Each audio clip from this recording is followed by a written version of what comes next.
Hey, what's up guys and welcome back to askNK. Today we're looking at Maya 2023. The folks at Autodesk has just released this brand new version, and Maya 2023 comes with a couple of improvements and also updates for Maya users. It also makes sense to know that there's a couple of new features which are not quite a lot, but for the most part these things might make sense in the long run for Maya users, and it is quite impressive to see that the folks at Autodesk has put a whole lot of work in performance. Now getting started, there are updates to the USD, there is also updates to the improved user experience, the deformers, component tag, modeling performance.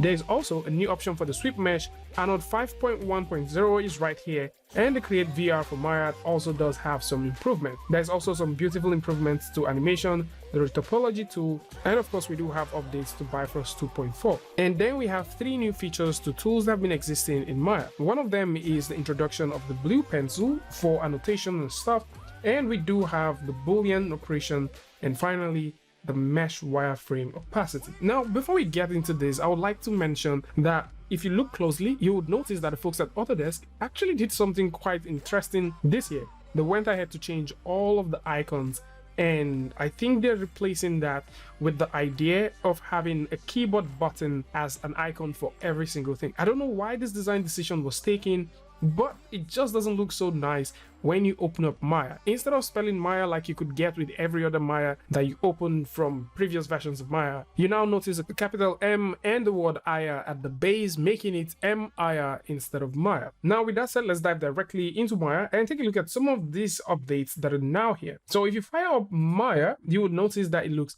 pretty much the same like you had with previous apps. You will probably not notice a huge difference if you're working with Maya 2022, but then if you're working with Maya 2020, that is where you get to start noticing the huge jump. There's a lot of updates with what you get with the 2023 if you're just coming from 2020. So one of them is this, that if you go over to the section where you have your deform, you would notice that we have the weight paint. This is just a whole lot of cube, but right here that has been reduced. As if you go over here, instead of having all that stuff, the weight paint now exists in a separate place like this. Now, it also makes sense to know that if you're working with Maya at this point and you are into Boolean, this is also something that is beautiful.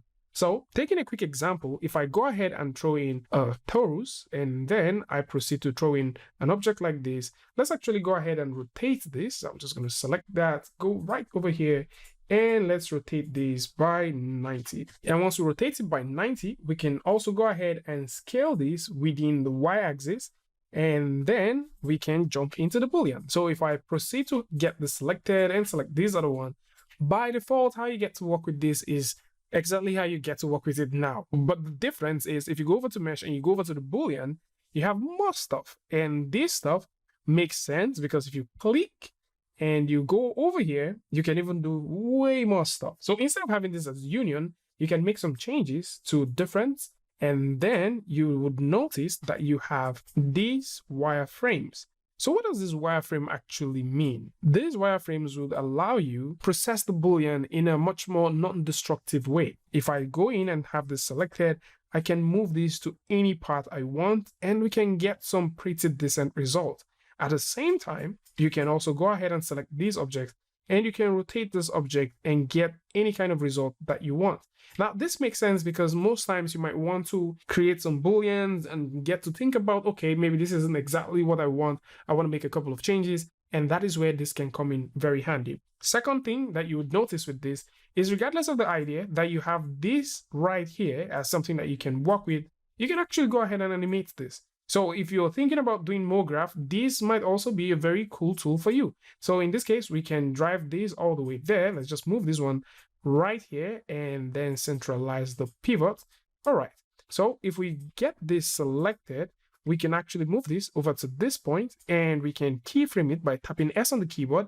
And of course, we can move this all the way to frame 20 and move this right down here and tap S on the keyboard to keyframe it as well. So if we drag this all the way down and set this to 20 and press the playback button, you would notice that we have that beautiful stuff going. So we can grab all of this, tap H on the keyboard to hide them, and then we have our Mograph tool happening right here within the viewport. And this is actually something that I think lots of people will take advantage of, especially if they want to start creating that Mograph style stuff and they would like to use Booleans. Now, regardless of this, there's even way more stuff that you can do with the Boolean that exists right now, as you can find out that we have the hole punch, the cutout, the split edges, the slice, intersect, and all that stuff. Now, something which is also pretty brilliant is if you do have some objects, and you're trying to create that Boolean, once you go in and select any of them, you can make your changes from here. So I could switch this to anything I want and just get it working. So let's go ahead and move this right over to this point.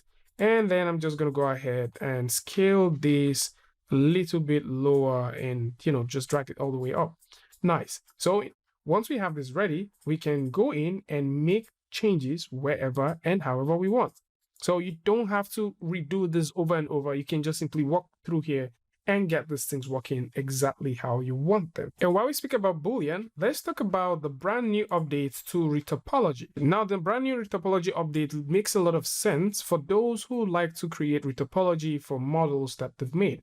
So in this case, let's just believe that you're done creating this amazing masterpiece and you like to do some Retopology just to get that clean edges and probably get those quads on the model. So what you can do now is to simply go all the way to mesh, go all the way down here, and you can click on this toolbox to get the Retopology Toolbox opened, where you can proceed to make some changes, and you can go ahead and set this to apply. Now, in this case, I'm just going to preserve the hard edges, and of course, if you like to turn this off, by all means, simply do that. So if you turn this off, you notice you get something like that, but I would undo this and turn this on, and then we would increase the number of face targets that we want. So I'm just going to set this to 1000, press the enter key, and then set this all the way up to maybe something like 10 and hit the apply button. And of course, this is going to get us something that looks pretty neat. So if you're also looking at the Retopology and probably you're looking at how the faces would look once you go ahead to do Retopology, you can see that this is pretty decent. So it is also a brand new update that is now available for Maya users, and for those who are thinking about doing some quick Retopology for high density meshes or maybe for their Boolean operations, this might definitely come in very handy. And last but not least for our demonstration is the brand new blue pencil. So if we click on the blue pencil right now, this is more of an annotation tool which would allow you annotate on your model or probably on your viewport depending on what you're trying to do. So in this case, let's just simply take a look at this from the front view, and you can go in and start scribbling on your viewport. So let's say probably you just want to write up a couple of things. You can go ahead, and in this case, we're just going to go in and write the word Maya. And one thing which you would notice is once you're done writing, this automatically gives you a keyframe. So you can move over to the next keyframe and you can rewrite the word Maya one more time. And this is automatically animating this for you. And you can go back and forth depending on what you want. If you want to turn up the ghosting, of course you can do that. So you can get this one after the other. Now, scribbling across your viewport isn't the only thing that you can do. You can, of course, go in and start throwing in those arrows. You can change the color however you want. So let's say you want to change the color to something like that. Yes, you can do that. If you like to also drag in some rectangles, you can also go in and do all of that. And for text, if you like to throw in some text, you can simply click and type in the text that you want. So in this case, I'm just going to type in the word 20, 23, and I'll potentially change the color and retype this one more time. So let's go ahead and erase this out and change the color all the way back here, and then type in the word 2023 one more time. So let's just move this over to this point and let's do it 2023. So this is how cool it is for you to start annotating across your viewport. And that's about it. For those who are thinking about getting 10% off on any Autodesk product right here on Motion Media, you can simply use the coupon code askNK on checkout to get 10% off any Autodesk product right here.